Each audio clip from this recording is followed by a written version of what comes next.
Good afternoon, everybody. Well, this is a very exciting time for the conference where we get to honor people who have engaged in exceptional work in global health, and also those people on our board who are actually leaving. So what I'm going to do is I'm going to call up individuals who are going to present the awards that they're responsible for, and then the awardees will then come up individually and we can get a photograph here, and then we can move forward. So I'll ask Dr. Pierre Buchans, CUGH's board chair, to come up first to announce the winner of our CUGH Leadership Distinguished Award, and have the awardee come up and say 10 minutes or so of a speech. Thank you.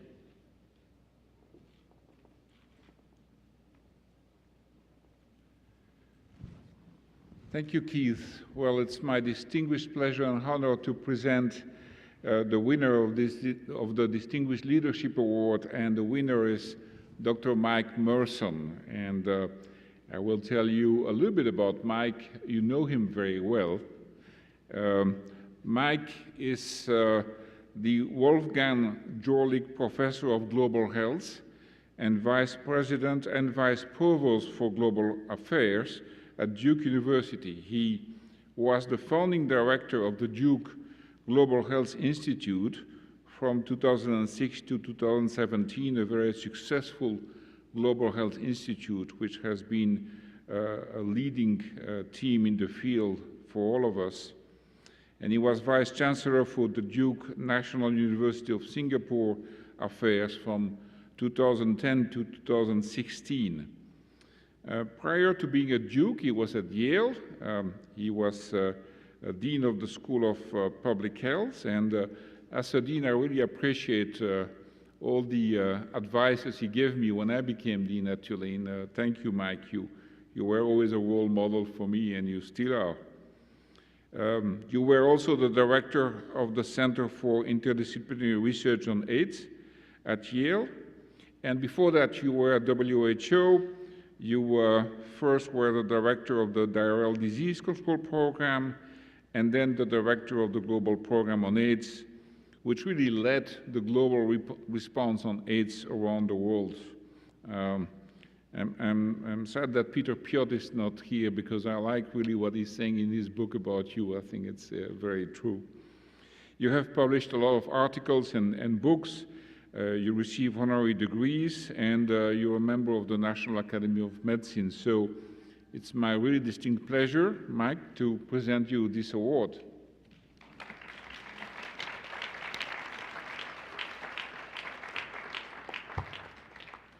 No, we believe that the Earth was flat, but when we opened the box, we realized it was not. So I will, with a lot of care, give you this award. Thank you.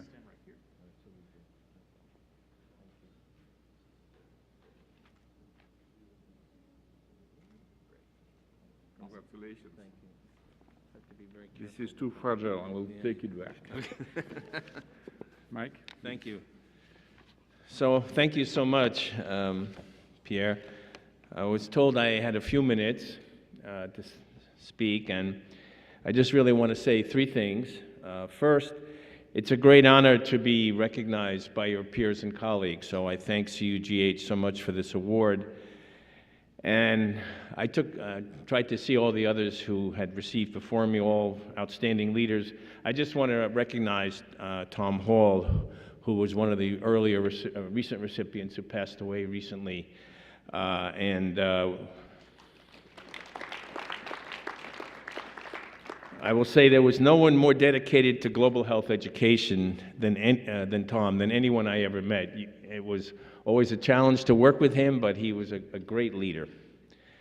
I was thinking on my way over here about CUGH and how it started 10 years ago when UCSF and the Bill and Melinda Gates Foundation held a conference in San Francisco. I don't know how many of you know the story, but Haile Debas, who was the executive director of UCSF Global Sciences, proposed the idea of the consortium of that meeting. And he steered us through some difficult challenges we had to incorporate. We finally decided to incorporate in Washington. We had our first meeting at NIH, and then we had to merge CUGH and GHEC, and that's quite a story, which I hope someday, Judy, you or someone else will write. But now we have our 9th conference, and I'm so impressed that how the consortium has grown and this meeting has grown, and it so nicely reflects our field. Second thing I want to say is I was thinking what an exciting ride it has been in this field of global health for the past decade and a half, almost 2 decades. How did it start? Well, many would say it started in much because of the AIDS pandemic. It really shifted our approach from international health to global health. AIDS disrupted traditional boundaries between public health and medicine, also brought us prevention and treatment together, introduced new forms of advocacy, triggered huge commitments to the funding of global health, particularly for work in low and middle income countries, and of course created the Global Fund, PEPFAR, and helped to create the Bill and Melinda Gates Foundation. Our ride was even built further. Well, I would also say that AIDS introduced the importance of human rights and health and created a lot of the ethical and moral values which recognize equity, rights, and as I heard loudly this morning, liberty, as being central to our larger goals of preventing and treating disease. Our ride continued very much in global health because of unfortunate events of 9/11. The response to that was really to use health as a soft power tool to fight terrorism. And added to that were these epidemics of SARS and Ebola and Zika and influenza, and this all led to a field of global health security, which further highlighted our field. Now we have climate change and antibiotic resistance as new challenges. And so we shouldn't be surprised at how many students, thousands of students, are attracted to our field. In fact, our field has never had more opportunities to counter social and economic injustices. And think of the now opportunities provided to us by machine learning, artificial intelligence, digital health, innovative platforms, big data, and smart financing approach. The opportunities in these areas are endless. Our disease priorities are changing, as they often do. We now are faced, that we all know, with NCDs, including mental health, and we're focused more on the factors that drive them: smoking, unhealthy diet, stress, and the polluted environment. But finally, I think to do that, we're going to have to get serious about the performance of health systems. And those of you who are following what's happening in WHO, I just came from Geneva and Berlin to here. It's really happening, and the question is what it's going to mean. We're also entering into a new, what I call, global health order. China and India are now donors rather than recipients. Middle-income countries are graduating away from reliance on aid and starting to become fully responsibility. Hopefully more will be so for the health of their populations.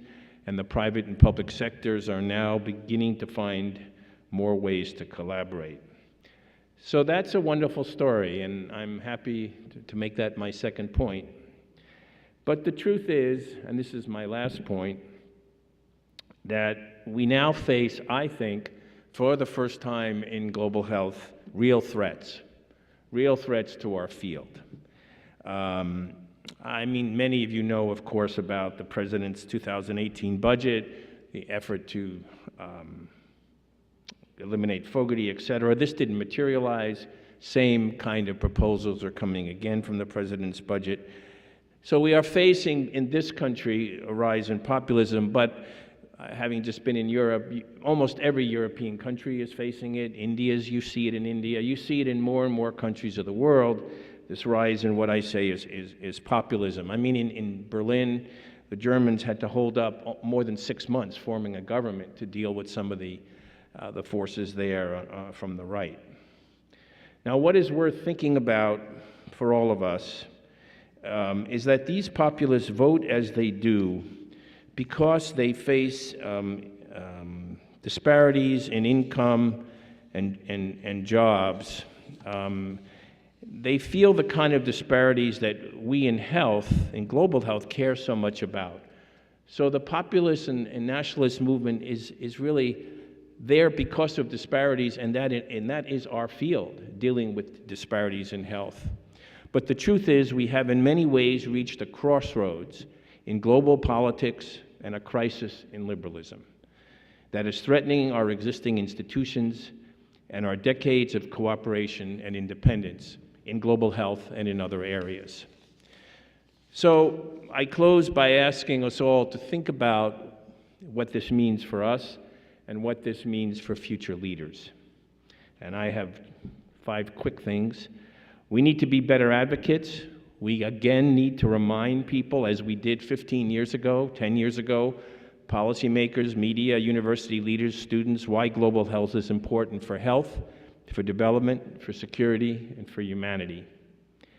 Second, we need to be nimble and creative and build programs that take advantage of opportunities before us in innovation, digital health, big data, and implement these with our partners in low and middle income countries. And I think we're all a little behind the ball on this, and is an area we all need to take more seriously. Third, we need to grow our faculty and programs in priority areas in global health, get serious about health systems, and maintain our interdisciplinary focus, as these areas have complex causation and consequences that will require much expertise and a wide range of experience. Fourth, we need to think about how we as individuals and collectively need to operate in this new world order, and how we can better partner with our colleagues abroad as they go through the changes they are going through. Think about what this means for educating our students, and how we all will adjust to the new political and policy environment that we find ourselves in. Our global governance needs to be more resilient, and it needs to be more adaptive. And then last, and yes, we need to dialogue with the populists, understand better their disparities, particularly in health and healthcare, and work with them to remove them. Pierre, thanks again for the award. I wish our future leaders success in taking on the many exciting opportunities and challenges that lay ahead. And one last thought, 80% of our students are women, and I hope many of them will go on to be our future global health leaders. Thanks again.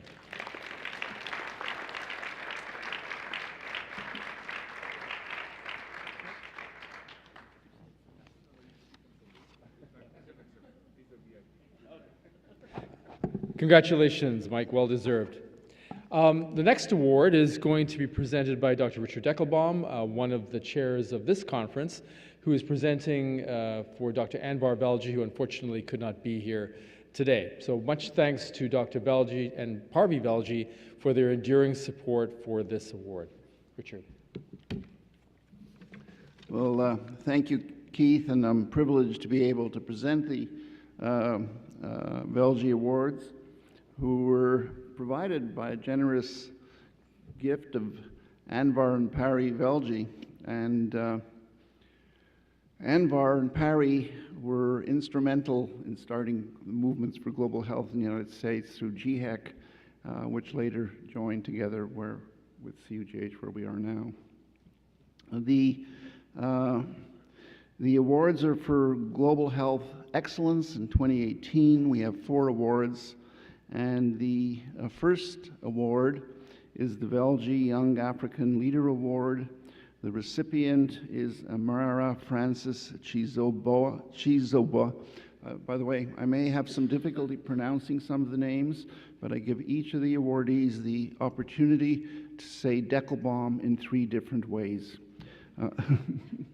So Amara is Director of Programs Mission to the Elderlies Project in Nigeria.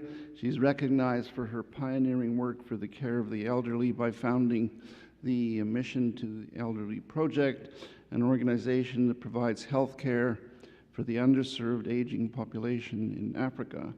She is recognized for her innovative models of care for geriatric populations, an important theme emerging in this meeting, in Nigeria, and providing models that are currently being reviewed by WHO for adoption in other African countries.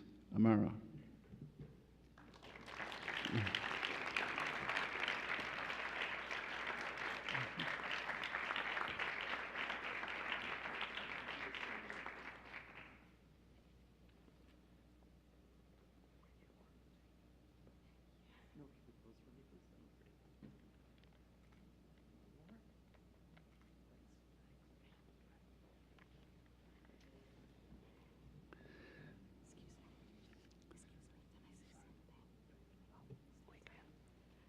Hello, good afternoon. Good afternoon. Okay, my name is Amara Frances Chizoba, and I'm Director of Programs for Mission to Elderlies Project Nigeria. I want to thank Dr. Velji, I want to thank CUGH, and especially I want to thank Kate Martin. You know, he actually inspired me to do more from our discussion through mail last year to bring about geriatric discussions for CUGH this year. So I want to thank everyone that has been a part of my journey. It's born out of passion for the geriatric population in Africa, who I believe are actually underserved. So we are working tirelessly to provide health care for them. So look forward to your support in different forms, directions, and in every other form, so that this population in Africa can be served. So I thank God for the organization I work for, the Mission to Elderlies Project. I also thank God for CCCRA, and I want to thank the board and management of the organization. Very importantly, I want to thank God for this opportunity. Thank you very much.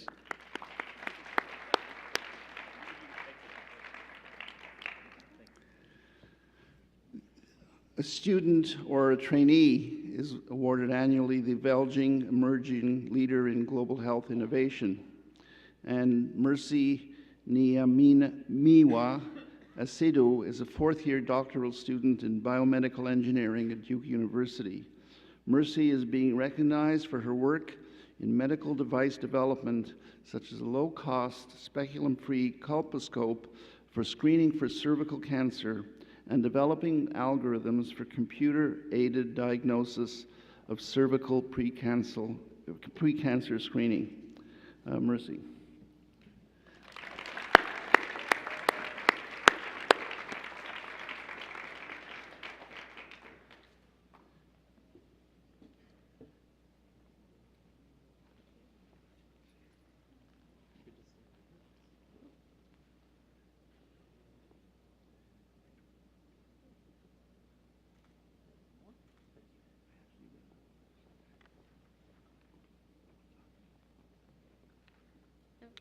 Thank you so much to everyone in CUGH and Dr. Velji for this award. And I'd also really like to thank my PI, Dr. Ramanujam, who is also here, for nominating me and for also pushing me in the work that I do, and to thank my family and the JHUGLOBAL Health Institute, who is here, and Dr. Jennifer West. And lastly, thank you to God for this blessing. And Congratulations.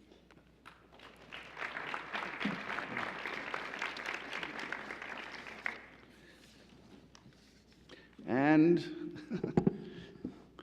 the CUGH-Velji Emerging Leader in Global Health Innovation at the faculty level award goes to Professor Nirmala Ramanujam, Professor of Biomedical Engineering and Global Health and Director of the Center for Global Women Health Technology at Duke University. She's being recognized for her several path-breaking contributions and leadership in the development and the applications of optically based tools for breast and cervical cancers. Notice that she did train a previous awardee. And she's increasing point-of-care screening and therapy in resource-limited settings. Impressively, you hold 19 patents, and you're involved in several bioengineering research partnerships and academic industry partnerships. Welcome to the podium.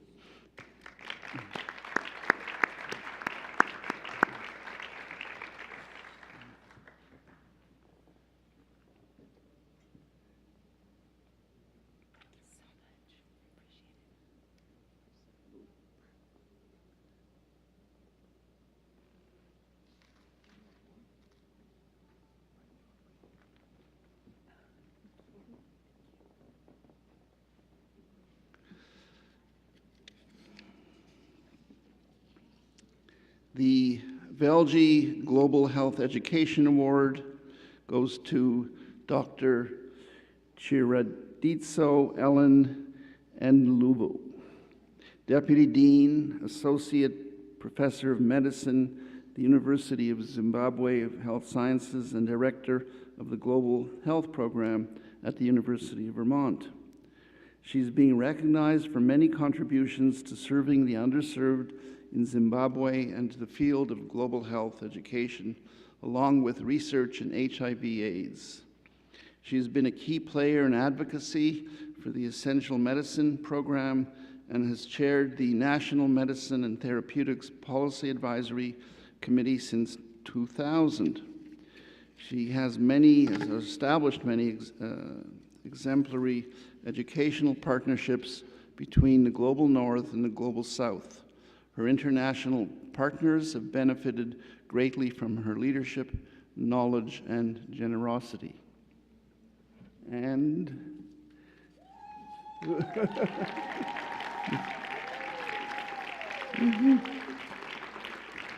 welcome, Ellen.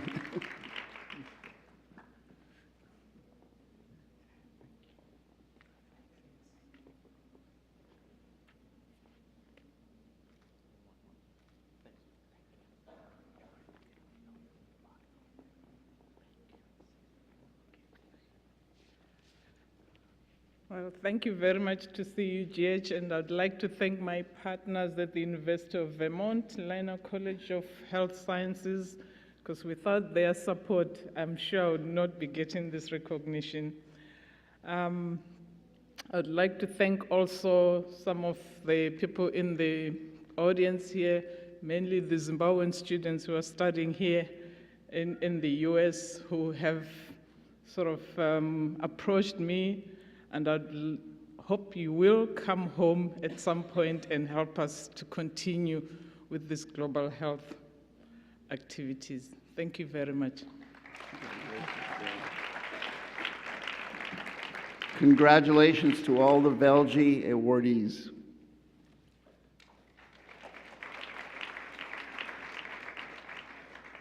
Thank you very much, Richard, and congratulations to all the awardees. That's exceptionally inspiring to see what you've done. The next award are the Lancet CUGH Student Poster Competition winners, and we are honored to have the editor of the Lancet Global Health, Zoe Mullen, who's also one of our board members. We're very lucky to have Zoe as a board member of CUGH. Zoe, the floor is yours. Thank you, Keith, and to everybody on the board for having me here for my fifth CUGH meeting. It's a great meeting for us. CUGH is a great partner, giving us the opportunity to showcase some of the great work that we're fortunate enough to publish. You've seen some of it over the past day or so. And it also gives lowly people like me, editors, the opportunity to come and mix with you and see just what is the next great thing in global health, what gaps are we missing. And this type of meeting is where we come up with the ideas for the next commission, the next series, or where you approach us and say this is what you need to do for the next commission. So thanks for the opportunity. So one of the ways that we sort of try and give back a little bit is by publishing the abstract booklet that you have in your bags. So we publish the abstracts of the oral presentations that are being given here at CUGH. And then we sponsor this student poster competition. So we're giving e-posters out this year, and they've been judged on the 9 categories that the tracks that the conference is covering. So we have 9 awards, so bear with us. They've been judged on the basis of clarity, layout, relevance to this audience, methodological rigor, and the potential impact of the findings. The winners, who of course are going to come up and represent their teams, so they've been team efforts, they'll each receive $500 from us, and I'll present them with a glamorous certificate. So students never cease to impress me with their passion, energy, and willingness to challenge dogmas. So without further ado, I'll announce the deserving winners of these poster awards. So if you could please come to the stage as I announce your name, and I think we'll have one photo for the whole group. So if the winners could remain on the stage, we'll have a group photo with me, and then that's how we'll run it. So the first, in no particular order, the first winner for a poster entitled Experiences of Violence and Community Dynamics in Women Asylum Seekers Who Have Undergone FGMC is Hazel Lever from the Icahn School of Medicine at Mount Sinai. Hazel, come up and get your awards.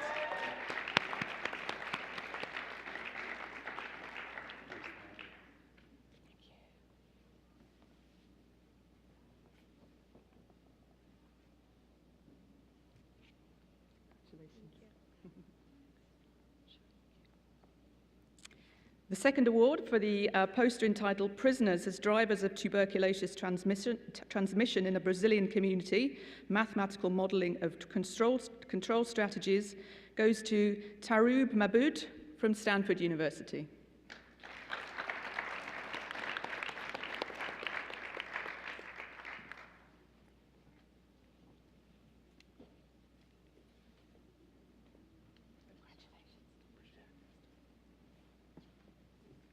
The next award for a poster entitled Cost of Point-of-Care Test Monitoring for HIV-Positive Patients on Antiretroviral Therapy is Kate Simeon from the University of Washington.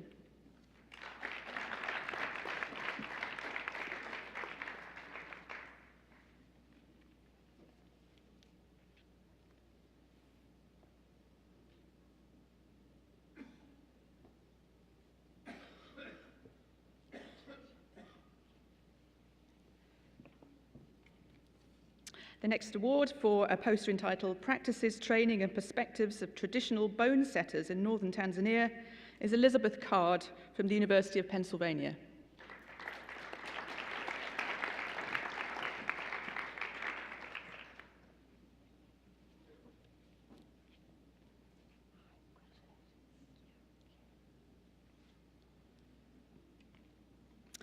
The next award for a poster entitled Economic Evaluation of the Use of Drones for Tuberculosis Care in Remote Madagascar goes to Lulua Baranwala from the University of California, San Francisco.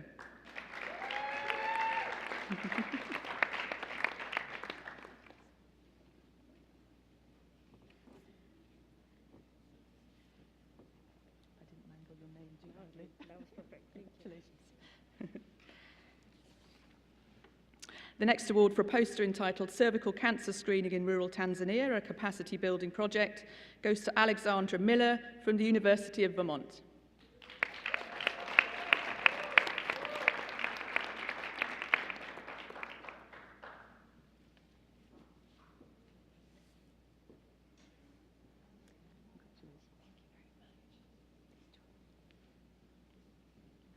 The next award for a poster entitled Higher Food Insecurity Scores Associated with Depressive Symptoms in Postpartum Women with 4- and 5-month-old Infants in Malawi is Tiffany Mark from the University of Rochester.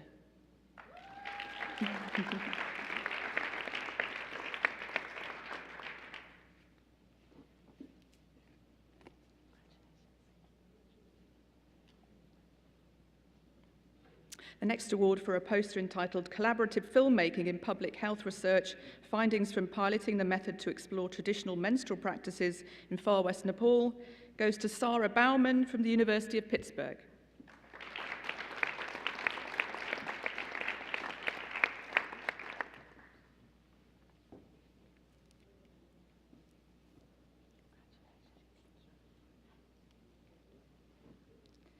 And the final award for a poster entitled Early Evaluation of Video-Assisted Healthcare Training in Low Literacy Remote Settings of Madagascar goes to Benjamin Schwartz from Stony Brook University.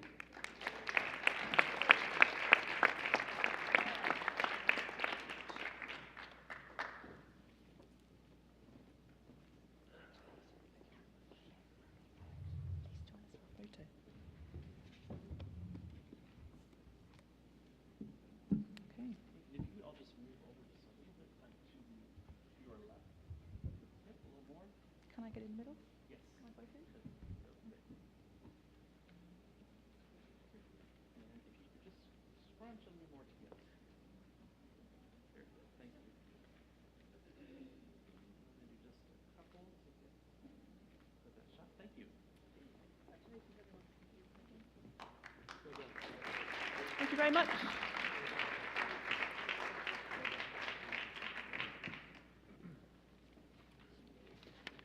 Well, congratulations, everybody. That was fantastic. And thank you very much, Zoe. As Zoe mentioned, this is the 5th year that the Lancet has sponsored these poster awards. So thank you very much for your enduring support for it. It really means a tremendous amount. So do take a look at the poster awards are actually, the oral abstracts are actually published in the Lancet Global Health in a special edition that's in your conference bag. So please take a look at them because they really are tremendous. The next awards are the reflection essays. I'd like to ask Jess and Thuy, Jessica Evert and Thuy Bui to come up, please.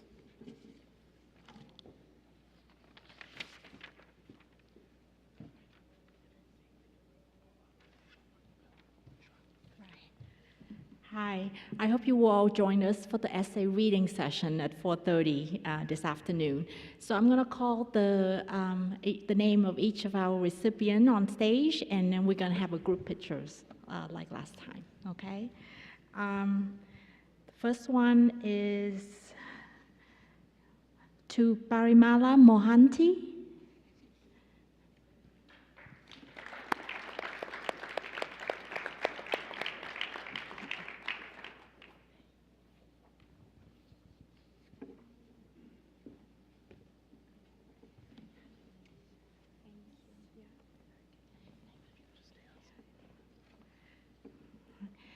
Hannah Birdbauer.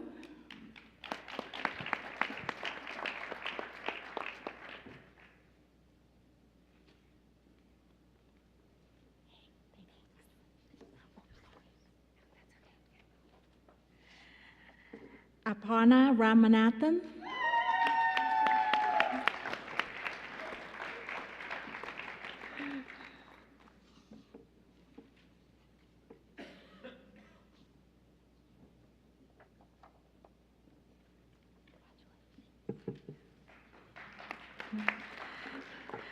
Next is for our honorable mentions, Kristen Zozulan.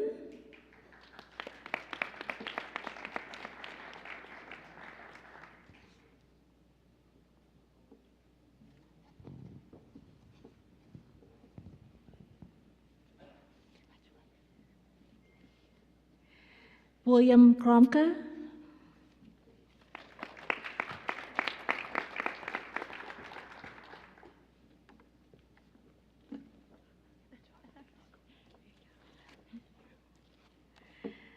Lauren Tommeyer.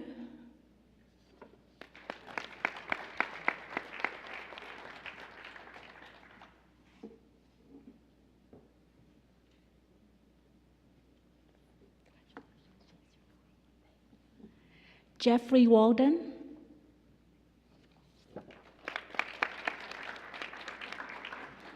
Sophia Newman.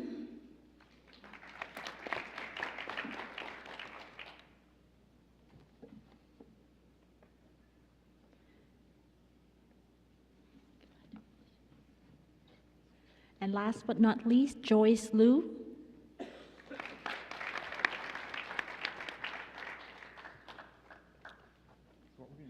And Jeannie, please come up for the pictures.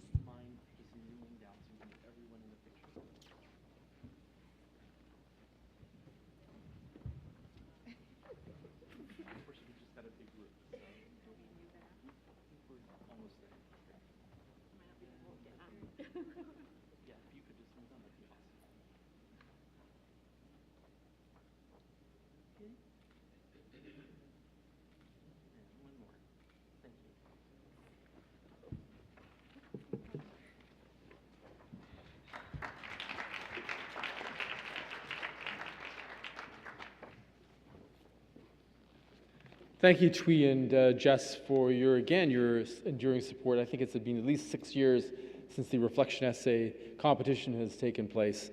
Congratulations to all the awardees. Well done.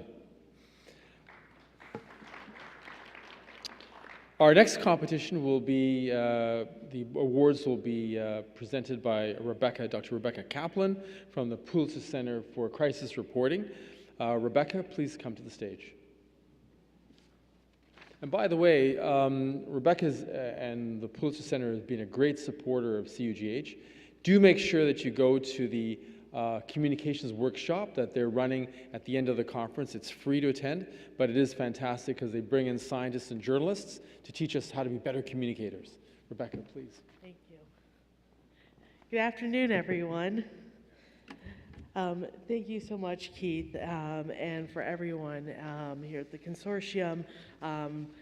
We're always delighted as a journalism organization to get an opportunity to be here and to sponsor the video contest, the workshop, the film festival, and getting an opportunity to talk about how we can communicate, journalists and health practitioners can work together to communicate about global health issues and bring those to the general audience, a general public audience, and then also even be better communicators with each other, academic to academic. And so thank you. We'd love to see you all at the workshop Sunday afternoon. And I'd also like to let you know that the video, the winners for the video contest are showing out in the lobby on a television screen over there. It's a 30-minute reel. So on one of your breaks, if you'd like to see the fantastic work that our winners and honorable mention contributors have created, it is available. And I am very delighted to be presenting the awards for the 5th annual CUGH-Pulitzer Center video competition. And all the videos showcase important global health issues and innovations in unique, interesting ways. They use visual storytelling, audio, graphics to really communicate about these issues in a novel manner. And I'm just absolutely delighted to see people working in global health caring about the way that these stories are told. And just as when people were talking about the Fogarty Center this morning, is that we have to be able to tell our stories. And it's hard to get funding or to do your work without being able to do that. And so first up, we have the winner, making sure I get these in the right order here. First up, we have the winner in the Global Innovations of Global Health category, and that is Soil Fights Cholera by Transforming Poop into Rich Compost in Haiti by AJ+.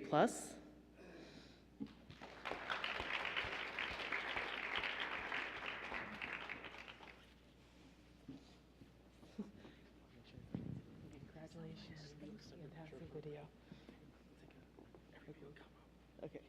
Yeah, we'll do a group photo on this one too.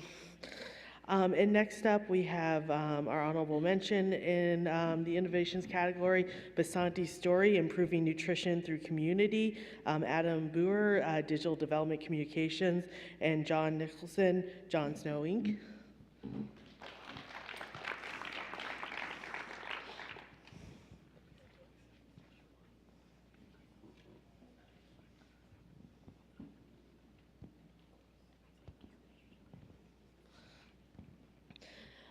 And then we have our other honorable mention in the category, Change Agents, Applying Cross-Sector Collaboration from Georgetown University.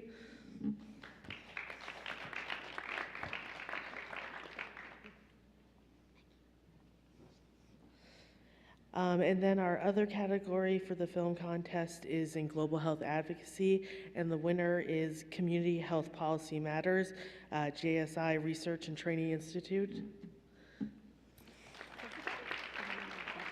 That's John Snow. We had a number of good videos this year. And then we have our honorable mentions. District Address Anemia with Data, Josa Usman on behalf of Spring and John Snow.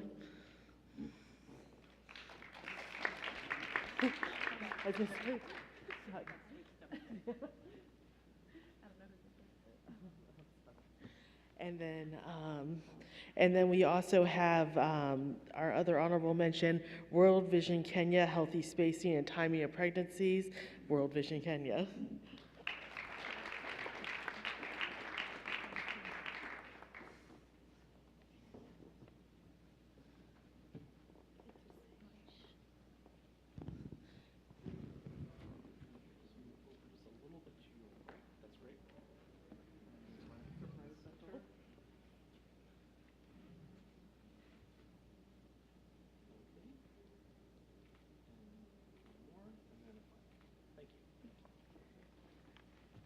please go check out the videos and think about entering your own video next year.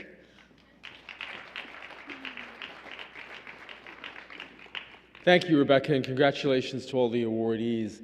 You can take a look, as Rebecca mentioned, please take a look at the winning videos. They're actually just when you exit here, they're just off to the left. So please take a look at them. They are really powerful and inspiring. The next award is the Johns Hopkins Global Health Now CUGH National Public Radio Awards. And Brian Simpson from JHU Global Health Now here. Brian, please.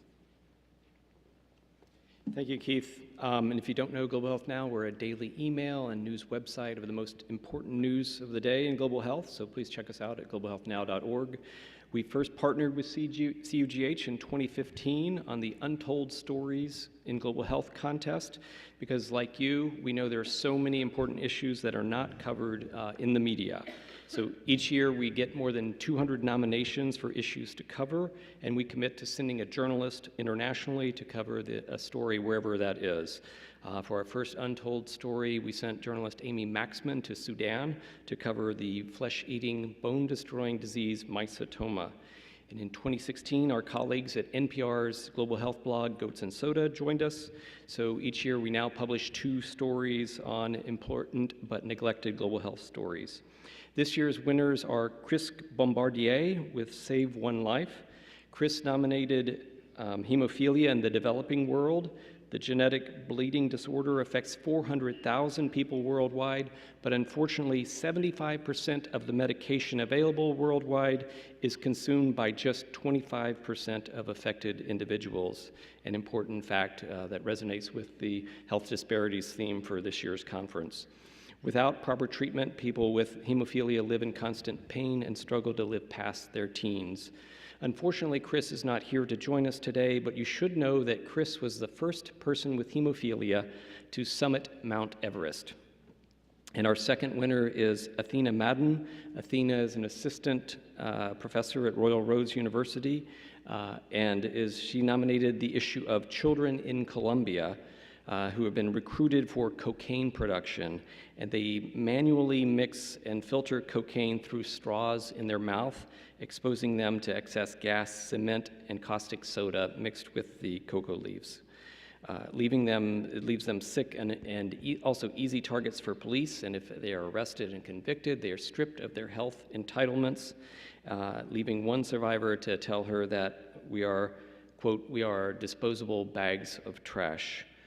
So thank you, Athena. Please come forward to be recognized, and thank you for bringing up that important issue that NPR will be covering. So please look for these important stories this fall on NPR and in Global Health Now. Thank you.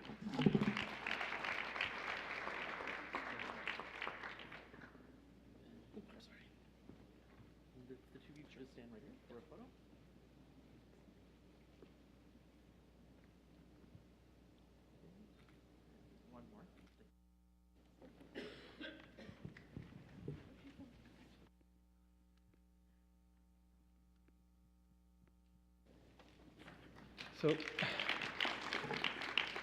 the truth be known, much to my surprise, I get this note that Athena actually was winning this award. I go, Athena, madame? Athena's from my home in Victoria, British Columbia. What are the chances of that? And I've known her and her brother who worked with me in Parliament for many years, and congratulations, Athena, well done. And also to Chris, too. And much thanks to the folks at JHU Global Health. Now, please take a look. Dana, who's here, put your hand up, Dana. Dana wakes up probably at 4 o'clock in the morning to be able to aggregate the big stories in global health. They do a great blog that goes up on Twitter. So please take a look at Johns Hopkins Global Health Now. JHU Global Health Now. Right, Dana? Check it out. It's fantastic. It's really a fabulous resource of information about what's happening on the day with regard to global health. So we're coming to the end, and I'd like to ask Pierre Buchans to come up, Dr. Buchans, to give the awards to those board members who are leaving CUGH.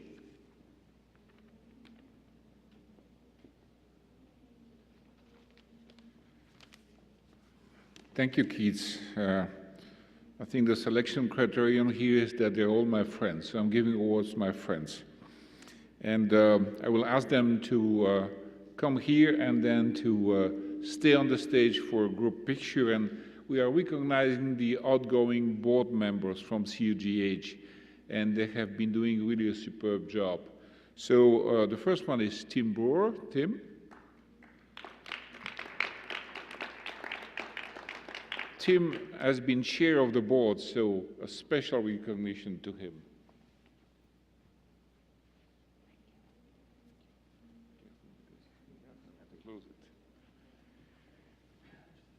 Samat Dharmatne couldn't be with us today, but we are really grateful to Samat, who participated in so many calls so late in Sri Lanka. So we have also an award for him, and we will ship it to him. Wafa Al-Sadr, also very special. One of the really key organizers of this conference.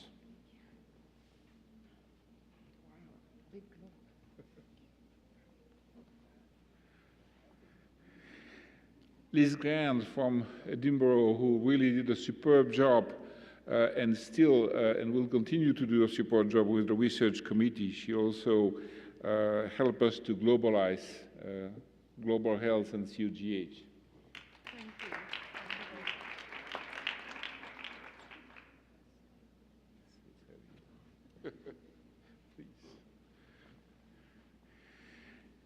you. King Holmes, where is King? King is the mentor of all of us, and King has been actively part of CUGH since the beginning, and has been really instrumental in our growth and development, and he will continue to work closely with us. I don't know if King is here today. Maybe not. I saw him earlier. We will make sure that he's receiving his globe also. And Shannon Marquez, Shannon, thank you so much for all your help.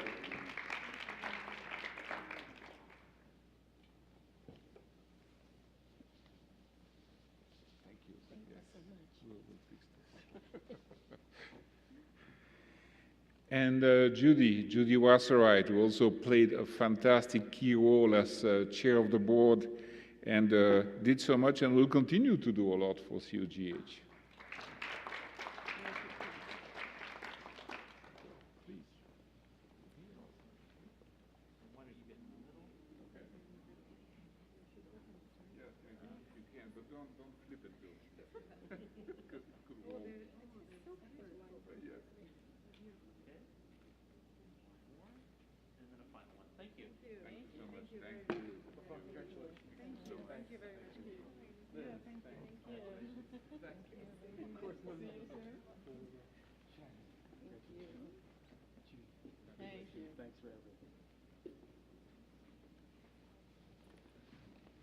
So congratulations, everybody.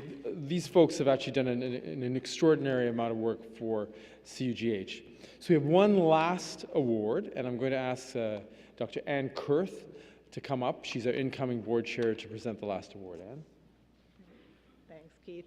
So on behalf of CUGH, it's my professional honor, but personal privilege, to give an award to Dr. Pierre Buchans, who is the outgoing chair of CUGH. He wasn't expecting this, but we certainly want to acknowledge him. You see his wonderful history here. We have to only admire the fortitude of someone who's a third-term dean and who's graciously stepping down from that role, and obviously look at the capacity and impact that he's had in his own university at Tulane. But more broadly, he's been the dean of the School of Public Health and Tropical Medicine since 2003. He is also the W.H. Watkins Professor of Epi and a Professor of Obstetrics and Gynecology. Pierre has dedicated his life, his academic and scientific career, to supporting the healthcare of women, reproductive epidemiology, and particularly around neglected tropical diseases. And he is the director of the Tulane Center for Emerging Reproductive and Perinatal Epidemiology. He has spanned a variety of work across the hemispheres and in many countries with many partners, as you can see there. During his time at Tulane, he's really encouraged globalization of the departments so that students get a really deep understanding of what it means to collaborate locally and internationally. He's made it a theme of his tenure as CUGH chair to help globalize CUGH itself. His background is as an epidemiologist and a doctor of medicine with an MPH from Belgium, and he is a member of the Royal Academy of Medicine in Belgium, and he's been given honorary doctorates. On a more personal note, I just want to say, and those of you who know Pierre will note this, he is unflappable, visionary, wise, and I think all of those attributes contribute to the remarkable kind of leadership that he's shown. So we are truly grateful at CUGH for everything he's done. I look forward to having his wisdom maintained on the board as past chair, and I wish you all to join me in thanking Pierre for his service.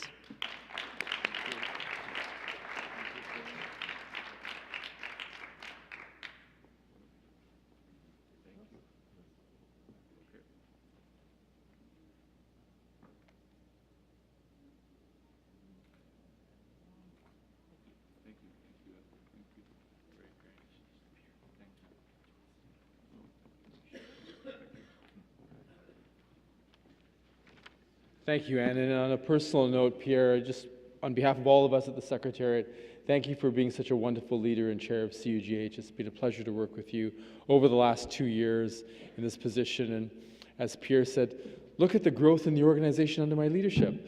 So thank you, Pierre, very much for all of what you have done. It's been a real pleasure to work with you over the last 2 years in your position. But you know, in CUGH, once we get our tentacles into you, we don't let you go. So Pierre continues to remain on as part of our executive as the past chair.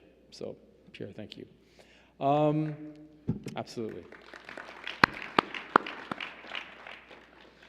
So everybody, in true CUGH fashion, under budget and within our time limits, thank you very much for being here. And please congratulate the winners, have a conversation with them, and we will see you shortly.